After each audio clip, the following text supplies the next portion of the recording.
South African National Defence Force is collapsing because of underfunding and collapsed demand. And soon they will say it must be outsourced too. Every SOE, every public asset, every institution of national development is being deliberately weakened so it can be handed to friends, families, and foreign cronies until there is nothing left. Meanwhile, the same countries that preach neoliberalism to us are doing the opposite at home. The UK announced in the past 12 months that they are renationalizing their rail and energy sector. Just this week, they committed to nationalizing their steel industry to protect jobs. America is fighting with any country that won't give them cheap minerals, not because they are charitable, but because they want to reindustrialize and create jobs for their own citizens. Our president, on the other hand, went to the White House and committed to continue the failed economic policy of exporting raw materials. When the racist, ignorant Donald Trump said, "We need your minerals to create jobs for our people," our president did not push back. He did not say, "We also need jobs." He smiled and nodded like a well-behaved servant in front of his master. We are also now trapped in a dangerous debt cycle. The National Treasury has completely failed to manage our debt. This year alone, we will spend over 420 billion just to service the debt, not to repay the capital, just the interest.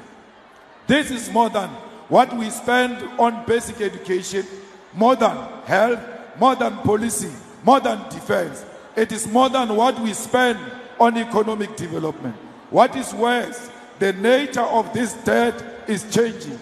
The National Treasury is now borrowing from IMF and the World Bank under the shady conditions. Most of this debt is not channeled through the state, but through state-owned enterprises, making it hard to track, hard to understand, and impossible for the public to scrutinize. The conditions attached to these loans go beyond interest rates. They include structural reforms, liberalization, demands, and policy intervention that have nothing to do with development and everything to do with foreign control of our economy. That is why the EFF is working with Parliament Bills Office to finalize the amendments to the Public Finance Management Act. We are going to pass a law that says any loan from IMF or World Bank must be tabled in Parliament and approved by elected representatives. The people must know the terms. The people must know the conditions. The people must decide. If we do not change this economy, if we do not reindustrialize, rebuild the state, protect the SOEs, develop rural economies, and create meaningful jobs, we are heading towards a crisis bigger than what we see now. South Africa cannot survive on extraction, imports, and elite consumption. We need an economy that works for the people, not just the privileged few. Fighters, in the past 12 years, the EFF has grown. Many people thought that the EFF will die. They saw it in Parliament. Many people thought the EFF will die. They saw it in provincial legislatures. They saw it in municipalities. They saw it in every street, in every ward, in every house, in every factory, in every school, in every university. The red flag is flying very high. It is not about to die. Comrades, we have used Parliament not as a space for careerism or elitism. We have used Parliament as a battleground. Many people today know Parliament because of the EFF. If it was not of the EFF, people will not know that there is a channel on TV that broadcasts Parliament of the Republic of South Africa. Many people today know Honorable Speaker and point of order because of the EFF. If it was not of the EFF, you will not have known all of those things.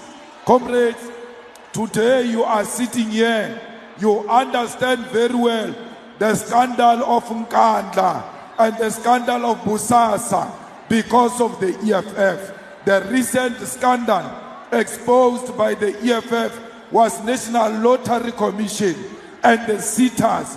At the sitters, they wanted to hire a child of Kodemantashi, and it was Sitlelos who said, wait a bit, this one is a child of a politician, which means the whole sitters are rotten. Let's go through them one by one.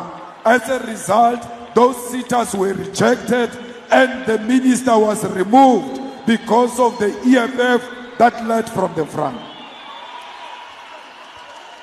Today, people know the concept insourcing of workers because we insourced workers at the universities. We insourced workers at the hospitals. We insourced workers at municipalities.